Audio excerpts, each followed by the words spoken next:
সম্মানিত হাউদরিন মুসল্লিয়ানে কেরাম, আমরা আজকে জুমার সংক্ষিপ্ত খুতবায় অত্যন্ত গুরুত্বপূর্ণ একটি বিষয় নিয়ে সংক্ষেপে আপনাদের সামনে কিছু কথা শেয়ার করব। সেই বিষয়টি হচ্ছে জিলহজ মাসের প্রথম 10 দিনের ফজিলত এবং এই প্রথম 10 দিনে আমাদের করণীয়। জিলহজ মাসের প্রথম 10 দিন এটি অত্যন্ত মর্যাদাপূর্ণ দিবস। জিলহজ মাসের এই প্রথম 10 দিনের প্রথম বিষয় হচ্ছে এর ফজিলতের ব্যাপারে আল্লাহ সুবহানাহু ওয়া তাআলা সূরাতুল ফজরের প্রথম, দ্বিতীয়, তৃতীয় এই আয়াতগুলোর মধ্যে আল্লাহ রাব্বুল আলামিন এই প্রথম 10 দিনের কসম করেছেন। এই 10 দিন আল্লাহ তাআলার কাছে এত মর্যাদাপূর্ণ যে আল্লাহ সুবহানাহু ওয়া তাআলা এই 10 দিনের কসম করেছেন। আল্লাহ রাব্বুল আলামিন কোরআনে কারীমের মধ্যে ইরশাদ করেন, ওয়াল ফজরি ওয়া লায়ালিন আশর ওয়াশ শাফঈ ওয়াল ওয়াতর। আল্লাহ তাআলা বলেন ফজরের কসম এবং 10 দিবসের কসম, 10 দিনের কসম। এই আয়াতের তাফসীরের মধ্যে জুমহুর আহলুত তাফসীর, অধিকাংশ আহলুত তাফসীর কথা বলেছেন এখানে 10 দিন বলতে বোঝানো হয়েছে জিলহজ মাসের প্রথম 10 দিন। এই প্রথম 10 দিন আল্লাহ রাব্বুল আলামিনের কাছে এত গুরুত্বপূর্ণ যে আল্লাহ সুবহানাহু ওয়া তাআলা এই 10 দিনের কসম করেছেন কোরআনের মধ্যে। যখন কোনো একটা বিষয় অত্যন্ত গুরুত্ব দেওয়া হয়, অত্যন্ত গুরুত্বপূর্ণ বোঝানো হয়, তখন আল্লাহ রাব্বুল আলামিন কোরআনে কারীমের মধ্যে কসম করে বলেন, যেমন ওয়াল আশরি সময়ের কসম, ওয়াদ দুহা মধ্যাহ্নের কসম। এভাবে আল্লাহ সুবহানাহু ওয়া তাআলা বিভিন্ন জায়গায় কি করেছেন, বিভিন্ন বিষয়ের উপর কসম করেছেন। এই কসমটা আল্লাহ তাআলার কাছে এই জন্য কসম করে থাকেন যে ওই বিষয়টা এত মর্যাদাপূর্ণ, এত গুরুত্বপূর্ণ, সেটা মানুষদেরকে বোঝানোর জন্য আল্লাহ সুবহানাহু ওয়া তাআলা কসম করেছেন। দ্বিতীয় নম্বর হচ্ছে আল্লাহ সুবহানাহু ওয়া তাআলা কোরআনে কারীমের সূরাতুল হজ্জের 28 নম্বর আয়াতের মধ্যে এই দিনগুলোকে আল্লাহ তাআলা বলেছেন এগুলো হচ্ছে আল্লাহ রাব্বুল আলামিনের জিকির করার জন্য আল্লাহ তাআলার কাছে নির্ধারিত দিবসসমূহ। আল্লাহ তাআলা বলেন সূরা হজ্জের মধ্যে যখন হজের ঘোষণা দেওয়া হচ্ছে, এরপরে যখন কুরবানির কথা বলা হয়েছে, তখন হজের এই ঘোষণার সাথে আল্লাহ তাআলা সম্পৃক্ত করে বলছেন লিয়াশহাদু মানাফিআ লাহুম। এই যে হজের বিধানটা তাদেরকে দেওয়া হয়েছে কেন? লিয়াশহাদু মানাফিআ লাহুম, তারা যেন দুনিয়া এবং আখিরাতের তাদের যে কল্যাণ আল্লাহ তাআলা বরাদ্দ করেছেন, আল্লাহ রাব্বুল আলামিন যে কল্যাণ তাদের জন্য রেখেছেন, সেই কল্যাণ তারা যেন সেখানে গিয়ে প্রত্যক্ষ করতে পারে, দেখতে পায়। এরপরে ওয়ালিয়াজকুরু ইসমাল্লাহি ফি আইয়ামিন মা'লুমাত, আর ওই সুনির্দিষ্ট দিনগুলোতে যেন আল্লাহ তাআলার জিকির করতে পারে। আলা মা রাযাকাহুম মিন বাহিমাতিল আনআম, কিসের মাধ্যমে? আলা মা রাযাকাহুম মিন বাহিমাতিল আনআম, আল্লাহ রাব্বুল আলামিন তাদেরকে যেই চতুষ্পদ জন্তু রিজিক হিসেবে দিয়েছেন সেগুলো আল্লাহর রাস্তায় জবে করার মাধ্যমে। আল্লাহ রাব্বুল আলামিন জিকিরের পদ্ধতিও বলেছেন এবং এই দিনগুলো হচ্ছে জিকিরের জন্য। ফলে জিকিরের জন্য আল্লাহ সুবহানাহু ওয়া তাআলা এই 10টি দিনকে আল্লাহ তাআলা সবচেয়ে বেশি মর্যাদাপূর্ণ দিবস হিসেবে আখ্যায়িত করেছেন। ফাকুলু মিনহা ওয়া আতিমুল বাইসাল ফাকির, এটা হলো যখন আপনি পশু জবে করবেন তখন এই পশু থেকে আপনাকে খাওয়ার জন্য অনুমোদন দেওয়া হয়েছে। ওয়া আতিমুল বাইসাল ফাকির, আর যে দুস্থ অভাবী ফকির তাদেরকেও খাওয়াবেন আপনার এই কোরবানি থেকে, এই নির্দেশ দেওয়া হয়েছে। এই আয়াত থেকে আমরা এটা বুঝতে পেরেছি এই দিনগুলো আল্লাহ রাব্বুল আলামিন বিশেষ করে স্পেশাল আল্লাহ তাআলা জিকিরের জন্য নির্দিষ্ট করেছেন আল্লাহ সুবহানাহু ওয়া তাআলা। সেটা হচ্ছে জিলহজ মাসের 10 দিন, জিলহজ মাসের প্রথম 10 দিন। রাসূলুল্লাহ সাল্লাল্লাহু আলাইহি ওয়াসাল্লাম হাদিসের মধ্যে স্পষ্ট করে বলেছেন, জাবির ইবনে আব্দুল্লাহ রাদিয়াল্লাহু তাআলা বর্ণনা করেন, তিনি বলেন রাসূলুল্লাহ সাল্লাল্লাহু আলাইহি ওয়াসাল্লাম ইরশাদ করেছেন, আফদালু আইয়ামিদ দুনিয়া আইয়ামুল আশর। আল্লাহ রাব্বুল আলামিনের কাছে এই দুনিয়ার যতগুলো দিন আছে সবগুলো দিনের মধ্যে সবচেয়ে শ্রেষ্ঠ দিন হচ্ছে আল্লাহ তাআলার কাছে জিলহজ মাসের প্রথম 10 দিন। আমাদের অনেকের খবরই নেই প্রথম 10 দিন কখন আসে তাও জানি না, আর কখন গেল জানি না। শুধু কোরবানি থাকার কারণে 10 তারিখটা আমাদের কাছে একটু গুরুত্বপূর্ণ, যেহেতু পশু জবে করা হয়, তাকে একটু খাওয়া দাওয়ার আয়োজন হয়, সেটা আমাদের কাছে ভালো লাগে। আর বাকি প্রথম 10 দিনের আর কোনো খবর আমাদের কাছে নেই, আর কোনো নোটিশ আমাদের কাছে নেই। প্রথম 10 দিন হচ্ছে আল্লাহ রাব্বুল আলামিন বলতেছেন আ'যামু আইয়ামিদ দুনিয়া, এই দুনিয়ার দিনগুলোর মধ্যে সবচেয়ে শ্রেষ্ঠ দিন হচ্ছে জিলহজের প্রথম 10 দিন। রাসূলুল্লাহ সাল্লাল্লাহু আলাইহি ওয়াসাল্লাম যখন এই কথা বলেছেন তখন আল্লাহ রাসূল সাল্লাল্লাহু আলাইহি ওয়াসাল্লামকে প্রশ্ন করা হয় যে কিলা, হে আল্লাহ রাসূল সাল্লাল্লাহু আলাইহি ওয়াসাল্লাম, এই 10 দিনের মতো জিহাদ ফি সাবিলিল্লাহ, আল্লাহর রাস্তায় যুদ্ধ করার দিন কি দিনের চেয়েও কি এগুলো মর্যাদাপূর্ণ?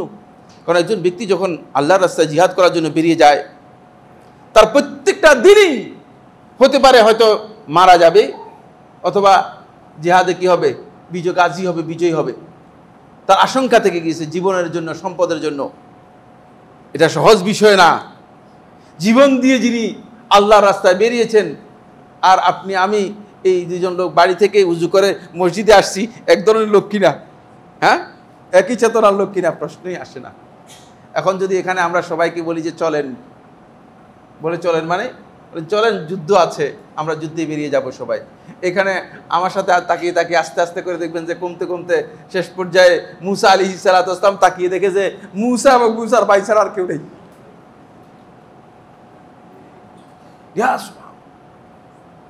নবী, নবীর অনুসারী, চিন্তা করেছেন তো আমি সাইফুল্লাহর বক্তব্য আর কি হবে?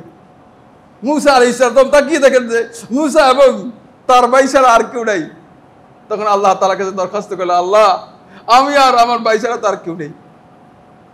তারা বলতেছে যে ইযহাব আনতা ওয়া আখুকা ফাকাতিলা, তুমি আর তোমার ভাই যাও, যুদ্ধ করো, আমরা এদের সাথে যুদ্ধ করতে পারবো না, আমরা জীবন দিতে পারবো না। এই অবস্থা হয়ে যাবে। এই জন্য আমার বন্ধুগণ, জিহাদ ফি সাবিলিল্লাহর মর্যাদা, এই দিনগুলোর মর্যাদা আল্লাহ তাআলার কাছে অনেক বেশি। সাহাবায়ে কেরাম প্রশ্ন করলেন, হে আল্লাহর রাসূল সাল্লাল্লাহু আলাইহি ওয়াসাল্লাম, জিহাদ ফি সাবিলিল্লাহর যে মর্যাদা আছে এর চেয়েও কি বেশি? বলে যে এর চেয়েও বেশি, এই দিনগুলোর মর্যাদা আল্লাহ তাআলার কাছে এর চেয়েও বেশি। আসুন, অনেক লম্বা আলোচনা, সময় সুযোগ করবে কিনা আমি জানি না, সময় যতটুকু সাপোর্ট করে আমি ততটুকু এগিয়ে যাব। এই হাদিসটি ইমাম বাজ্জার রাহিমাহুল্লাহ তাআলা তার মুসনাদের মধ্যে বর্ণনা করেছেন। নাসিরুদ্দিন আলবানী রাহমাতুল্লাহ আলাইহি সহিহার মধ্যে হাদিসটিকে সহিহ বলেছেন। সাঈদ ইবনে জুবাইর রাদিয়াল্লাহু তাআলা বর্ণনা করেন, তিনি বলেন, ইজা দাখালাতিল আশরু, যখন জিলহজ মাসের প্রথম 10 দিন আসতো, তখন সাঈদ ইবনে জুবাইর রাদিয়াল্লাহু তাআলা নিজেই ইজতিহাদান হাত্তা মা ইয়াকাদু ইয়াকদির আলাইহি, এত বেশি ইবাদত করতেন, এত বেশি নেক আমল করতেন, মনে হতো যেন আর কোনো সম্ভব না, আর বেশি ইবাদত করা সম্ভব না, এত বেশি ইবাদত করতেন। ইমাম দারমি রহমতুল্লাহ তার মুসনাদের মধ্যে বর্ণনা করেছেন, সুনানের মধ্যে বর্ণনা করেছেন, এবং শেখ মুহাক্কিক এই হাদিসটাকে সনদি দিক থেকে হাসান বলেছেন। ইমাম সাঈদ ইবনে জুবাইর রাহিমাহুল্লাহ তাআলা তিনি আরো বর্ণনা করেন, লা তুতফিউ সুরুজাকুম লায়ালিল আশর, এই 10 দিনের রাত্রগুলোতে তোমরা তোমাদের ঘরের বাতিগুলো নিভাবে না। এদিকে ইঙ্গিত করেছেন কিনায়াতান আল কিরাআতি ওয়াল কিয়াম, যাতে করে কোরআন তিলাওয়াত এবং কিয়ামুল লাইল করা যায়। সালাফদের আমল সাব্যস্ত হয়েছে, খেয়াল রাখবেন, সালাফদের আমল সাব্যস্ত হয়েছে এই 10 দিনের ব্যাপারে। আসুন, হাফিজ ইবনে হাজার আসকালানী রাহমাতুল্লাহ ফাথুল বারির মধ্যে উল্লেখ করেন, তিনি বলেন, ওয়াল্লাযী ইয়াজহারু আন্না সাবাবা ফি ইমতিয়াজ আশর জিলহিজ্জাতি, এই আশর জিলহিজ্জার বিশেষত্বের কারণ হচ্ছে এই দিনগুলোর মধ্যেই আল্লাহ রাব্বুল আলামিন যত ইবাদত ফরজ করেছেন, যত প্রকার ইবাদত আছে, সকল প্রকার ইবাদত একসাথ করে দিয়েছেন। এটা আর কোনো দিনের মধ্যে পাওয়া যাবে না। এই 10 দিনের মধ্যে যত প্রকারের ইবাদত আল্লাহ তাআলা ফরজ করেছেন, সকল প্রকার ইবাদতকে আল্লাহ রাব্বুল আলামিন কি করেছেন? কম্বাইন করেছেন। এই জন্য এই 10 দিনের মর্যাদা আল্লাহ রাব্বুল আলামিনের কাছে অনেক বেশি। ফলে শেখুল ইসলাম ইবনে তাইমিয়া রাহমাতুল্লাহকে প্রশ্ন করা হয়েছে, মাজমু ফাতাওয়ার মধ্যে শেখুল ইসলাম রাহমাতুল্লাহকে প্রশ্ন করা হয়েছে, জিলহজ মাসের প্রথম 10 দিন আর রমাদানের শেষ 10 দিন, এর মধ্যে কোনটি শ্রেষ্ঠ? তখন শেখুল ইসলাম ইবনে তাইমিয়া রাহমাতুল্লাহ আলাইহি বলেন, জিলহজ মাসের প্রথম 10 দিনের গুরুত্ব রমাদান মাসের শেষ 10 দিনের চেয়ে শ্রেষ্ঠ, আর জিলহজ মাসের রমাদান মাসের শেষ 10 রাতের গুরুত্ব জিলহজ মাসের প্রথম 10 রাতের চেয়ে গুরুত্বপূর্ণ। রাতের দিক থেকে রমাদান মাসের রাতগুলো হচ্ছে শ্রেষ্ঠ, আর দিনের দিক থেকে জিলহজ মাসের প্রথম 10 দিনের মর্যাদা হচ্ছে বেশি। বুঝতে পেরেছেন? এর কারণ হচ্ছে রমাদান মাসের শেষ দশকের মধ্যে আল্লাহ রাসূল সাল্লাল্লাহু আলাইহি ওয়াসাল্লাম এই কথা আমাদেরকে জানিয়েছেন যে এমন একটি রাত্রি রয়েছে যে রাতটি আল্লাহ রাব্বুল আলামিনের কাছে খায়রুম মিন আলফি শাহর, 1000 মাসের চেয়েও অত্যন্ত মর্যাদাপূর্ণ একটি রাত্রি রয়েছে। এই জন্য এই রাতের কারণে রাতগুলো অনেক মর্যাদাপূর্ণ। আর জিলহজ মাসের প্রথম 10 দিনের মধ্যে এমন 2টি দিন রয়েছে যে এই 2টি দিন আল্লাহ তাআলার কাছে এই গোটা পৃথিবীর যত দিন আছে সবগুলো দিনের চেয়ে শ্রেষ্ঠ। একটি হচ্ছে ইয়ম আরাফা, আরাফার দিবস, আর একটি হচ্ছে ইয়মুল হজ্জিল আকবর, হজ্জে আকবরের দিবস, অর্থাৎ 10 তারিখ, যেটি ইয়মুন নাহার, কোরবানির দিন। সুতরাং এই কারণে এই দিনগুলো অত্যন্ত গুরুত্বপূর্ণ। আসুন, এর মধ্যে ইয়মে আরাফা রয়েছে। ইয়মে আরাফার মর্যাদা কি? এক দিনের মর্যাদাই এত বেশি যে শুধুমাত্র ইয়মে আরাফার এই দিন যদি হাজী সাহেব ছাড়া আমরা যারা হজ করি নাই, আমরা যদি এক দিনের সিয়াম পালন করে থাকি, রাসূলুল্লাহ সাল্লাল্লাহু আলাইহি ওয়াসাল্লাম হাদিসের মধ্যে বলেছেন, এক দিনের সিয়াম আপনার বিগত এবং আগত 2 বছরের গুনাহ ক্ষমা করে দেবে। এক দিনের মর্যাদা এত বেশি। আর এই দিনের মর্যাদা এমন যে যারা আরাফার ময়দানে অবস্থান নেবে সত্যিকার ঈমান এবং ইখলাসের সাথে, আল্লাহ রাব্বুল আলামিন তাদেরকে একেবারে জাহান্নামের আগুন থেকে পরিপূর্ণরূপে মুক্ত করে দেবেন। আর এই দিনে এত বেশি সংখ্যক আল্লাহ সুবহানাহু ওয়া তাআলা আল্লাহর বান্দাদেরকে জাহান্নামের আগুন থেকে মুক্তি দিয়ে থাকেন। রাসূলুল্লাহ সাল্লাল্লাহু আলাইহি ওয়াসাল্লাম বলেন, আল্লাহ রাব্বুল আলামিন জাহান্নামের আগুন থেকে যখন আল্লাহর বান্দাদেরকে মুক্তি দিয়ে থাকেন এই দিনে, তখন শয়তান অস্থির হয়ে যায়। শয়তান তখন অস্থির হয়ে শয়তান মনে করে যে এদের সবাইকে জাহান্নামের আগুন থেকে মুক্তি দিয়ে দিচ্ছে, সুতরাং আমি তো আমার এজেন্ডা নিয়ে এসেছি, সেই এজেন্ডা আর বাস্তবায়ন করতে পারলাম না। শয়তান নিজেকে নিজে অস্থিরতার কারণে শয়তান নিজেকে নিজে অনুতপ্ত হয় এবং নিজের উপর নিজে আঘাত হানতে থাকে। এভাবে শয়তান অস্থির হয়ে যায়। আসুন, এই কথাগুলো সংক্ষেপে আলোচনা করার পরে আমরা এরপরে এই দিনগুলোর মধ্যে রয়েছে ইয়মুন নাহার। ইয়মুন নাহার অনেক দীর্ঘ আলোচনা। এটা হচ্ছে সবচেয়ে শ্রেষ্ঠ দিন আল্লাহ তাআলার কাছে। ওই 10 দিনের মধ্যে সবচেয়ে শ্রেষ্ঠ দিন হচ্ছে ইয়মুন নাহার। কারণ এই দিনটাকে আল্লাহ রাব্বুল আলামিন কোরবানির জন্য, পশু জবাই করার জন্য আল্লাহ তাআলা নির্ধারণ করে দিয়েছেন। এবার আমরা আলোচনা করব, সময়ের কারণে আমি আর এই বিষয় সম্পর্কে কথা না বলেই সামনের দিকে যাচ্ছি। এবার আমরা যে বিষয়টি আলোচনা করব সেটা হচ্ছে এই 10 দিনে আমাদের জন্য করণীয় কাজগুলো কি কি। অনেক লম্বা আলোচনা, শুধু হয়তো পয়েন্ট বলবো অথবা কয়েকটি হাদিস আপনাদের সামনে পেশ করার জন্য চেষ্টা করব। 1 নম্বর বিষয় হচ্ছে বন্ধুগণ, এই 10 দিনের অন্যতম আমল হচ্ছে, বা সবচেয়ে গ্রেট মর্যাদাপূর্ণ আমল হচ্ছে হজ এবং উমরা আদায় করা। যাদের সামর্থ্য রয়েছে, সুযোগ রয়েছে, তারা হজ এবং উমরা পালন করার জন্য চেষ্টা করবেন। একটি কথা আমি আপনাদেরকে বলতে চাই, সেটা হচ্ছে এই অনেকের উপরেই হজ ফরজ হয়, কিন্তু তিনি হজ আদায় করেন না, তিনি ডিলে করেন, দেরি করেন। কেউ কেউ দেরি করেন যে ছেলে সন্তান বিয়ের জন্য অপেক্ষা করতেছেন, কেউ কেউ দেরি করতেছেন যে ওটা একটু গুছাইনি। ব্যবসাটা এমন যে মনে হয় যেন এই পৃথিবীর সব গুছানোর দায়িত্ব আল্লাহ তাআলা তাকে দিয়েছেন। আল্লাহর কসম করে বলছি, কোনো কিছুই গুছাতে পারবেন না, গুছাতে পারবেন না। গুছানোর জন্য আপনাকে পাঠানো হয় নাই। আপনি এভাবেই যেতে হবে আপনাকে। যেদিন চলে যাবেন সেদিন আপনি দেখবেন যে পকেটের টাকাও গুছাতে পারেন নাই, বাকি অন্য কাজ তো দূরের কথা। এখান থেকে সবাইকে এভাবে যেতে হবে। এখানে নোটিশ দিয়ে আপনাকে যাওয়ার জন্য বলা হবে না, নোটিশ ছাড়াই যেতে হবে। সুতরাং গুছানোর আগে আপনার উপরে যদি হজ ফরজ হয়ে থাকে, হজ আদায় করে ডিলে করবেন না, ডিলে করার কোনো সুযোগ নেই। উমরা এটা হজের সাথে জড়িত একটি বিষয়।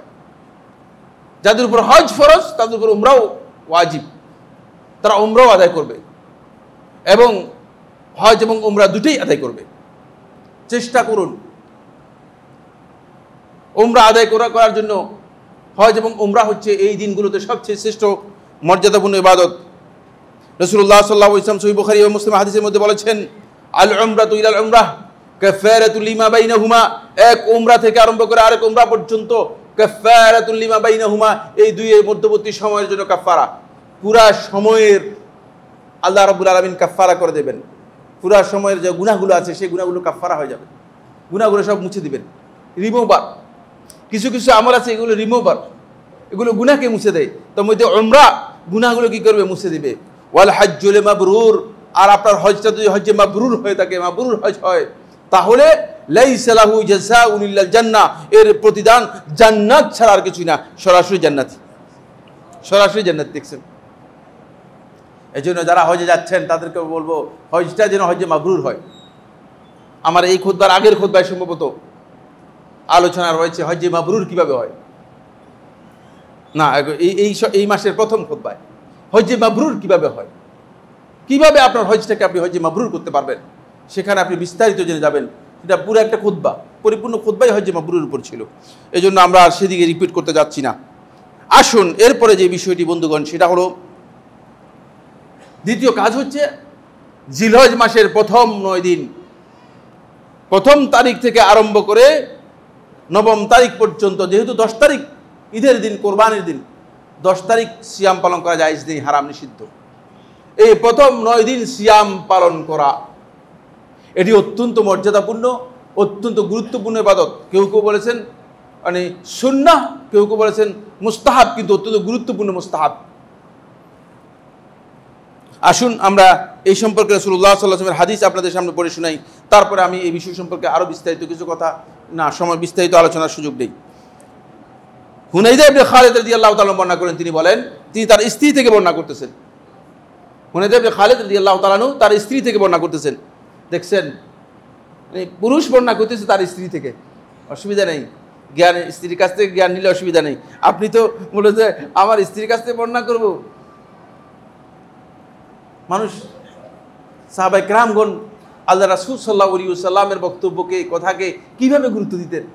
তার স্ত্রীর কাছ থেকে বর্ণনা, তার স্ত্রী আল্লাহ রাসূল সাল্লাল্লাহু আলাইহি ওয়াসাল্লামের একজন স্ত্রী উম্মুল মুমিনিনদের মধ্যে কোনো একজন কাছ থেকে বর্ণনা করতেছেন। তিনি বলতেছেন, কানা নবী সাল্লাল্লাহু আলাইহি ওয়াসাল্লাম, নবী সাল্লাল্লাহু আলাইহি ওয়াসাল্লাম ইয়াসুমু তিসআ জিলহিজ্জাতে, নবী সাল্লাল্লাহু আলাইহি ওয়াসাল্লাম জিলহজ মাসের প্রথম 9 দিন সিয়াম পালন করতেন। ওয়া ইয়াউমে আশুরা, আশুরার দিবসে সিয়াম পালন করতেন। ওয়া সালাসাতা আইয়ামি মিন কুল্লি শাহর, প্রত্যেক মাসের 3 দিন রাসূলুল্লাহ সাল্লাল্লাহু আলাইহি ওয়াসাল্লাম সিয়াম পালন করতেন। ওয়া আউয়াল ইসনাইনি মিনাশ শাহর ওয়া খামিস, এবং রাসূলুল্লাহ সাল্লাল্লাহু আলাইহি ওয়াসাল্লাম মাসের প্রথম সোম এবং বৃহস্পতিবার সিয়াম পালন করতেন। ইমাম নাসাঈ রাহমাতুল্লাহ তাআলা সুনানের মধ্যে বর্ণনা করেছেন, আবু দাউদ সুনানের মধ্যে বর্ণনা করেছেন, শেখ নাসরুদ্দিন আলবানী রাহমাতুল্লাহ সিলসিলার মধ্যে এবং সহিহ আবু দাউদের মধ্যে হাদিসটিকে সহিহ বলেছেন। সুতরাং এটি আমল, সাহাবায়ে কেরামদের আমলে সাব্যস্ত হয়েছে। আমরা অনেকেই এই দিনগুলো সিয়াম সম্পর্কে না জানার কারণে এই দিনগুলোর মর্যাদাও বুঝি না, এই দিনগুলো সিয়াম আমরা পালন করি না। 9 দিন পালন করতে না পারলে 3 দিন করেন, 3 দিন না পারলে 1 দিন করেন, একেবারেই সিয়াম পালন না করাটা, কারণ এই দিনের আমলগুলো আল্লাহ তাআলার কাছে অনেক মর্যাদাপূর্ণ আমল, জিহাদ ফি সাবিলিল্লাহ চেয়ে মর্যাদাপূর্ণ। সুতরাং অন্ততপক্ষে 1 দিন পালন করেন, চেষ্টা করুন যাতে করে আমি সিয়াম পালন করতে পারি। বন্ধুগণ, এই ক্ষেত্রে যারা হজে যাবেন না, নন হাজি যারা আছেন, যারা হজে যাবেন তারা সিয়াম পালন করবেন না 9 তারিখে। আর যারা নন হাজি রয়েছেন তারা 9 তারিখে সিয়াম পালন করবেন। 9 তারিখ হচ্ছে ইয়ৌমে আরাফা, আরাফার দিবসে সিয়াম পালন করবেন। এই মর্মে অনেকগুলো হাদিস রয়েছে রাসূলুল্লাহ সাল্লাল্লাহু আলাইহি ওয়াসাল্লামের।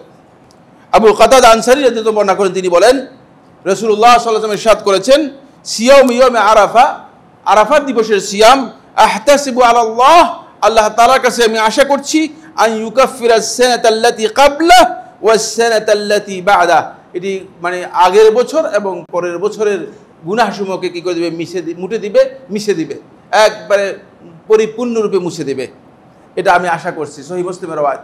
এই হাদিস থেকে বোঝা যায় যে আরাফার দিনের সিয়াম অত্যন্ত গুরুত্বপূর্ণ। এখানে 2টি মাসআলা আলোচনা করব। আপনারা জানেন এই বিষয়ের উপর আমার একটা বই রয়েছে, আরাফার দিনের সিয়ামের উপর আমার একটা লিখিত বই রয়েছে, বুঝতে পেরেছেন, যে বইয়ের মধ্যে আমি বিষয় ফিকহি এবং ইলমি পর্যালোচনা করেছি। সুতরাং এত বিস্তারিত আলোচনা করার সুযোগ নেই। 1 নম্বর যে বিষয়টি আলোচনা করবো সেটা হচ্ছে আরাফাত দিনের সিয়ামটা অবশ্যই আপনাকে আরাফাত দিনের সিয়াম পালন করতে হলে যেই দিন ওকুফে আরাফা, হাজী সাহেবগণ আরাফার ময়দানে যেদিন কি করবেন, অবস্থান করবেন, সেদিন পালন করতে হবে। কারণ এছাড়া আরাফার দিন আর কোথাও কোনোদিন হবে না। আরাফার দিন যেই দিন সৌদি আরবে ঘোষণা করবে সেটাই হচ্ছে আরাফার দিন। বাংলাদেশে কোনো আরাফার দিবস নেই, কারণ বাংলাদেশে আরাফার ময়দান কোথায় আছে? কেউ আমাকে বলতেছেন যে শেখ, আমরা যদি বাংলাদেশে আরাফাত দিবস হিসেবে পালন করি, বাংলাদেশে আরাফাতটা কোথায়? কি টঙ্গী ময়দানের কথা বলতেছেন না? নাউজুবিল্লাহ মিন যালিক। বাংলাদেশে কোনো আরাফাত নেই, বাংলাদেশে কোনো আরাফার ময়দান নেই। আরাফার ময়দান শুধুমাত্র এক জায়গায় হওয়ার কারণে এখানে একটাই বিধান প্রযোজ্য হবে, সেটা হচ্ছে আরাফার দিবসের সিয়াম শুধুমাত্র যেদিন আরাফার ময়দানে ওকফ হবে সেদিন হবে, এটা বিশুদ্ধ বক্তব্য। কারণ সাহাবায়ে কেরামদের আমল থেকে আরম্ভ করে সব ক্ষেত্রে ইয়মে আরাফা বলা হয়েছে। এখানে ক্যালেন্ডার উদ্দেশ্য নয়, ক্যালেন্ডারের তারিখও উদ্দেশ্য নয়, ক্যালেন্ডার বোঝানো হয়নি, ক্যালেন্ডারকে বোঝানো হয়নি। কারণ আরাফার দিনকে পরিচয় করে দিয়েছেন সাহাবায়ে কেরামগণ, এটা হচ্ছে জিলহজ্জের 9 তারিখ, যেদিন আরাফার দিনটাকে গণনা করা হবে। সেটা সৌদি আরবের তারিখ অনুযায়ী, যেহেতু সৌদি আরবেই শুধু আরাফা রয়েছে। আপনি মনে করেন আরাফার দিন আপনি হাজী সাহেবরা আরাফার দিন চলে গিয়েছে, এরপরের দিন আমরা বাংলাদেশিরা সবাই গিয়ে যদি বলি যে আমাদের বাংলাদেশের তারিখ অনুযায়ী আমরা আরাফাত দিবস পালন করব, হজ হবে কিনা? পৃথিবীর কোনো আলেম বলেছেন হজ হবে? আমি জানি না। যদি বলে থাকেন মিথ্যা বলেছেন, হজ হবে না। এখানে ইখতিলাফ নেই, খেয়াল রাখতে হবে। দ্বিতীয় নম্বর যে বিষয়টি সেটা হলো এই, অনেকে মনে করে থাকেন যে আমরা সৌদি আরবের দিনের সিয়াম পালন করবো, পরের দিনের সিয়াম পালন করবো, সে তো পালন করতে পারবে না সুন্নাহ, যেহেতু আমরা বলেছি যে 9 দিন সিয়াম পালন করা সুন্নাহ। সুতরাং আপনি যদি মানে আরাফার দিন সিয়াম পালন করেন সৌদি আরবের হিসাব অনুযায়ী, পরের দিনও যদি সিয়াম পালন করেন, দুটি আপনারা করতে পারবেন। যেহেতু 9 তারিখের সিয়াম পালন করা এটা আপনার জন্য বৈধ। সিয়াম আমরা বলেছি 9 দিন সিয়াম পালন করা, পুরো 9 দিন সিয়াম পালন করা এই সুন্নাহ দ্বারা সাব্যস্ত হয়েছে। সুতরাং আপনি 9 তারিখে সিয়াম পালন করতে কোনো বাধা নেই। কিন্তু আরাফার দিবস হিসেবে 9 তারিখে নির্ধারণ করে নেওয়া অথবা এই ফতোয়া দেওয়া যে আরাফার দিনের সিয়াম 9 তারিখে হবে, এই বক্তব্য সুন্নাহ অথবা প্রেক্ষী দৃষ্টিকোণ থেকে গ্রহণযোগ্য নয়। সুন্নাহ এবং প্রেক্ষী দৃষ্টিকোণ থেকে এটা গ্রহণযোগ্য নয়, সেটা আমাদেরকে খেয়াল রাখতে হবে। সময় আর সাপোর্ট করেনি আমাদেরকে, শুধুমাত্র এবার বলে যাব, আর আমি আলোচনা করতে পারবো না। এরপরে এই দিনের গুরুত্বপূর্ণ আরেকটি, এই দিবসগুলোর গুরুত্বপূর্ণ একটি হচ্ছে 10 তারিখে আল্লাহ তাআলার সন্তুষ্টির জন্য যাদের কাছে পশু জবাই করার সামর্থ্য রয়েছে তারা কোরবানি করবেন। একটা মিসকনসেপ্ট রয়েছে, সেটা হচ্ছে এই, যখন আমরা বলে থাকি যে কোরবানি করা সুন্নাহ, তখন অনেকে মনে করে থাকে যে সুন্নাহ হলে করলাম না। না, আপনার কাছে সামর্থ্য রয়েছে, আপনি কোরবানি করবেন। আরেকটা বিষয় আমি আপনাদেরকে বলে যাই, সেটা হচ্ছে অনেকে আছে যে মানে কোরবানি কোনো রকম করেন, যদি আপনার সামর্থ্য থাকে আপনি একাধিক কোরবানি করবেন। সুন্নাহ হচ্ছে একাধিক কোরবানি করা। রাসূলুল্লাহ সাল্লাল্লাহু আলাইহি ওয়াসাল্লাম একাধিক কোরবানি করেছেন। রাসূলুল্লাহ সাল্লাল্লাহু আলাইহি ওয়াসাল্লাম বিদায় হজে কোরবানি করেছেন কয়টি আপনারা জানেন কিনা? 100টি কোরবানি করেছেন। আল্লাহ নবী সাল্লাল্লাহু আলাইহি ওয়াসাল্লাম কি আপনাদের মতো এরকম এই 6তলা বাড়ির মালিক ছিলেন কিনা? যারা 6তলা মালিক, তারা 10তলার মালিক। রাসূলুল্লাহ সাল্লাল্লাহু আলাইহি ওয়াসাল্লাম কি 6তলা মালিক ছিলেন কিনা? আল্লাহ নবী সাল্লাল্লাহু আলাইহি ওয়াসাল্লাম ছিলেন না, ছিলেন 6তলার মালিক ছিলেন না রাসূলুল্লাহ সাল্লাল্লাহু আলাইহি ওয়াসাল্লাম। রাসূলুল্লাহ সাল্লাল্লাহু আলাইহি ওয়াসাল্লামের ঘরগুলো খেজুর গাছের ছাউনি দিয়ে তৈরি করা ছিল, খেজুর গাছের কাঠ দিয়ে তৈরি করা ছিল। কিন্তু আল্লাহ নবী সাল্লাল্লাহু আলাইহি ওয়াসাল্লাম 100টি কোরবানি করেছেন। নবী সাল্লাল্লাহু আলাইহি ওয়াসাল্লাম যখনই কোরবানি করতেন আল্লাহর সন্তুষ্টির জন্য, নবী সাল্লাল্লাহু আলাইহি ওয়াসাল্লাম একাধিক কোরবানি করতেন, চেষ্টা করবেন বেশি করার জন্য। কেন? কারণ হচ্ছে এই কোরবানির মধ্যে একদল লোকের হক আল্লাহ রাব্বুল আলামিন রেখেছেন। অনেক মানুষ আছে তারা হতে পারে যে বছরেও একবার গরুর গোশত কিনে খেতে পারছে না, তাদেরকে আপনি সহযোগিতা করতে পারলেন। এমন মানুষ বহু আছে, বহু আছে যারা পুরো বছরে হয়তো একবার কোরবানির গোশত মানে গরু গোশত কিনে অথবা মানে ভালো গোশত কিনে খেতে পারছে না, আপনি কোরবানি করে তাদের মধ্যে বন্টন করে দিলেন। এটা আল্লাহ রাব্বুল আলামিন এই যাদেরকে তৌফিক দিয়েছেন তারা করার জন্য চেষ্টা করবেন। এরপর আমার বন্ধুগণ, এই দিনগুলোর অত্যন্ত গুরুত্বপূর্ণ বিষয় হচ্ছে এই দিনগুলোর মধ্যে অধিক পরিমাণে আল্লাহ রাব্বুল আলামিনের তাকবীর, আল্লাহু আকবার, তাহমিদ, আল্লাহ আলহামদুলিল্লাহ আলহামদুলিল্লাহ, তাহলিল, তাসবিহ, এগুলো বেশি পরিমাণে করার কথা রাসূলুল্লাহ নির্দেশ দিয়েছেন। এই দিনগুলোর 4টি কাজ একসাথে, তাকবীর, আল্লাহু আকবার, সুবহানাল্লাহ, আলহামদুলিল্লাহ, আল্লাহু আকবার, লা ইলাহা ইল্লাল্লাহ, এগুলো যত বেশি বলতে পারেন এবং আওয়াজ করে, সাহাবায়ে কেরামগণ আওয়াজ করে করে বলতেন। এই দিনগুলোর তাকবীরের ধরন হচ্ছে, এটা সুন্নাহ মাহজুরা, এই সুন্নাহটি শেষ হয়ে গিয়েছে, সময় আমাদের কাছে সাপোর্ট করে না, আর বলতে পারবো না। এই সুন্নাহটা আমরা জানিই না, এমনভাবে আমাদের কাছ থেকে উধাও হয়ে গিয়েছে। সেটা হচ্ছে তাকবীরের সুন্নাহ হচ্ছে জিলহজ মাসের চাঁদ দেখা থেকে আরম্ভ করে 13 তারিখ সূর্যাস্ত পর্যন্ত তাকবীর দেওয়া হচ্ছে সুন্নাহ। এটাকে বলা হয় থাকে তাকবীরুল মুতলাক। এটাই রাসূলুল্লাহ সাল্লাল্লাহু আলাইহি ওয়াসাল্লাম হাদিসের মধ্যে নির্দেশ দিয়েছেন। জিলহজ মাসের চাঁদ দেখা থেকে আরম্ভ করে 13 তারিখ পর্যন্ত আপনি কি করবেন? এই তাকবীরগুলো দিবেন, আল্লাহু আকবার, আল্লাহু আকবার, আল্লাহু আকবার, লা ইলাহা ইল্লাল্লাহ, আল্লাহু আকবার, আল্লাহু আকবার, ওয়ালিল্লাহিল হামদ। এই তাকবীরগুলো বেশি বেশি করে বলবেন। আরও অনেক তাকবীর রয়েছে, তাকবীরের আলফাজগুলো আমি এখানে আপনাদের সামনে আলোচনা করছি না। কিন্তু বিশেষ তাকবীর রয়েছে সেটা হলো জিলহজ মাসের 9 তারিখ থেকে 9 তারিখ ফজর থেকে আরম্ভ করে 13 তারিখ আসর পর্যন্ত প্রত্যেক ফরজ সালাতের পরে তাকবীর দেওয়ার ব্যাপারে আলী ইবনে আবি তালেব রাদিয়াল্লাহু তাআলা থেকে বর্ণিত একটি রিওয়ায়াত সাব্যস্ত হয়েছে এবং নাসরুদ্দিন আলবানী রাহমাতুল্লাহ সহিহ বলেছেন, জুমহুর আহলুল হাদিস আহলুল ইলম এটাকে আমল করেছেন। সেটা হচ্ছে বিশেষ তাকবীর দেয়া। সেক্ষেত্রে ফরজ সালাতের পরে বিশেষ করে তাকবীর দেওয়াটা এটি সুন্নাহ। তবে ফরজ সালাতের পরে এই তাকবীর সম্মিলিতভাবে সবাই দিবে এটা নয়, বরং তাকবীর দিবে, তাকবীরে আওয়াজ করে তাকবীর দিবে। আওয়াজ করে তাকবীর দিতে গেলে যদি সম্মিলিত হয়ে যায় এতে অসুবিধা নেই, কিন্তু সম্মিলিত তাকবীর একজনে তাকবীর দিবে, আরেকজন সেবা কি কোরাজের মতো করে বলবে, এটা সুন্নাহ দ্বারা সাব্যস্ত হয়নি বা এটা সালাফদের আমল দ্বারা সাব্যস্ত হয়নি। ফরজ সালাতের পরে এই তাকবীরগুলো দেওয়াটা এটি ওয়াজিব কেউ কেউ বলেছেন, কেউ কেউ সুন্নাহ বলেছেন। বিশুদ্ধ বক্তব্য যেগুলো সুন্নাহ, বিশুদ্ধ বক্তব্য যেগুলো সুন্নাহ, তবে হাজী সাহেবদের জন্য নয়। হাজী সাহেবদের তখন তালবিয়া দেওয়াটা হচ্ছে সুন্নাহ। হাজী সাহেবরা তালবিয়া দিবেন, তালবিয়া শেষ করার পরে হাজী সাহেবগণ তাকবীরের মধ্যে প্রবেশ করবেন। আর আজকের আলোচনায় আমরা আলোচনা করতে পারিনি। এরপরে রয়েছে অধিক পরিমাণে সদকা করা এই দিনগুলোর মধ্যে। এরপরে রয়েছে এই দিনগুলোর মধ্যে কিয়ামুল লাইল করা, রাত্র জাগা। এই দিনগুলোর সময়টাকে গুরুত্ব দিয়ে কাজে লাগানোর চেষ্টা করা, আমর বিল মারুফ, ভালো কাজের জন্য মানুষদেরকে উপদেশ দেওয়া, আত্মীয়তার সম্পর্ক বজায় রাখার জন্য আত্মীয়দের খোঁজ খবর নেওয়া এবং পিতামাতার সাথে সদ্ব্যবহার করা, পিতামাতার সাথে উত্তম আচরণ করা।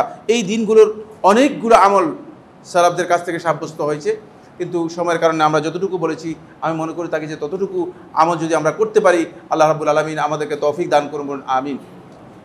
আকুলু কাউলি হাযা লি ওয়া লাকুম ফাস্তাগফিরুল্লাহ লি ওয়া লাকুম ফাস্তাগফিরুহু ইন্নাহু হুয়াল গফুরুর রহিম।